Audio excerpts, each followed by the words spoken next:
Welcome to my video, guys. This is called my Pedagogic Creed. Just going to talk a bit about my background and sort of my beliefs in teaching.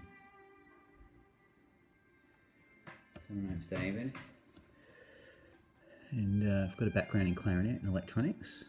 That's me at high school, year 8. So I've got a background, a low socio-economic background, and I went to Elizabeth High, and that's a mixed home group that I was a part of, which I thought was great back in the day.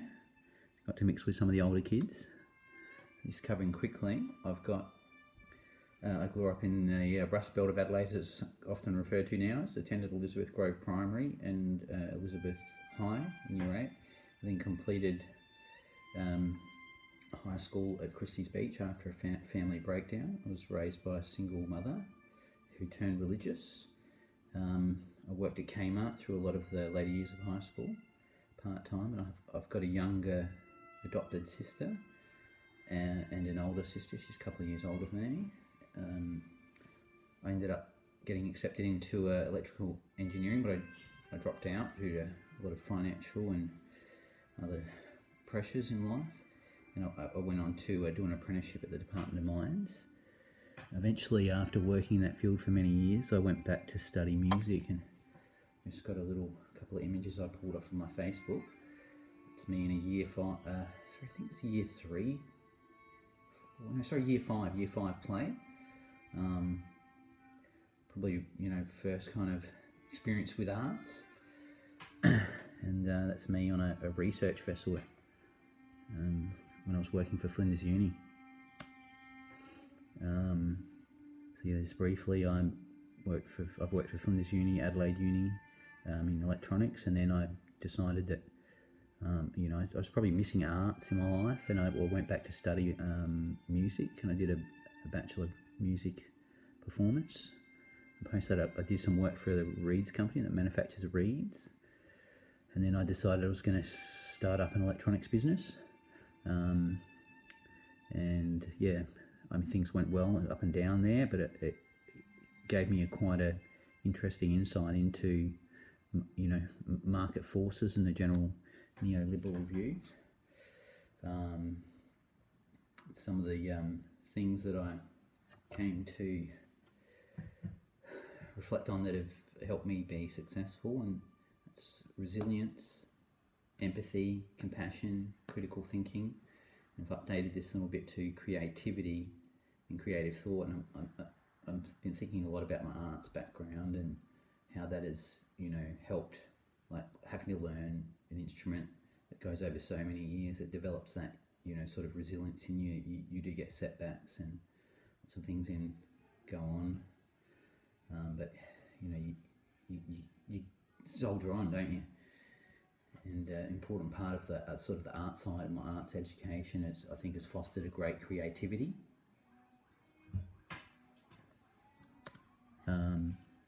Some readings that inspired me. All humans have a right to choice in determining their life trajectories and should be provided with the tools to allow them to flourish. That was from Sen.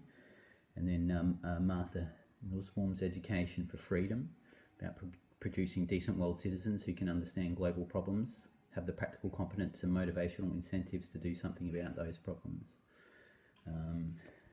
She goes on to talk about self-criticism. People can think freely, seeing one as a member of a diverse world, and being able to know what it's like to be in someone else's shoes. Also becoming aware of the readings from Biesta, his qualification, socialization, and subjectification. The main take home I got from reading those was, if you tend to focus on one area too much, it can come at a great cost to another. So like to ignore the social side or focus too much on the academic side. You can be ignoring the kids' social and emotional well-being, things like that, looking at balancing all that, and also becoming aware of the sort of overall globalizing education policy that's having a kind of an impact on right down to the school level now, about performance and testing and so from readings from Roger Slee. And one reading that resonated with me was that one of Sean's story was a young guy growing up in a disadvantaged community, and the social powers at play within the peer group of his school, and how he had to try and balance his academic performance along with being, the cool kid. Also of concern was the unjust distribution, or what I can see at this point. It's something I'm still looking into. And I guess that's also, led me to reflect on, will I be pressured to filter or channel my students to make the school look good? What freedoms will I really have? Where will my students end up? And what I saw is the unequitable outcomes that seem to be coming out across the state here, in our state. So my mission, I kind of define it to, I've updated this to cultivate empathy and creativity through my music teaching, through my arts, give a voice to as many forms of music as I can, thereby exposing my students to the perspectives and needs of other cultures, show respect for all forms of music, demonstrate self-criticism by critically reflecting on my own biases and my own worldview, and I'm hoping that I can work towards equity in education. So I'm hoping that we can get equal outcomes, and I read about the Swedish school system, and I was quite jealous about that they could just attend their local school. But the reality here, I have suggested we should be preparing students to be adaptable and be enabling them to carve out a meaningful place in the market-driven society with which they will find themselves. And more recently, I've been thinking a lot about creativity and how arts brings, really embodies that creative thought. So I'd like to see my students be passionate, creative and critical thinkers with a love of learning. I believe education has the power to be transformational. I believe education should show students that anything is possible. I believe education should be democratic and student-centred.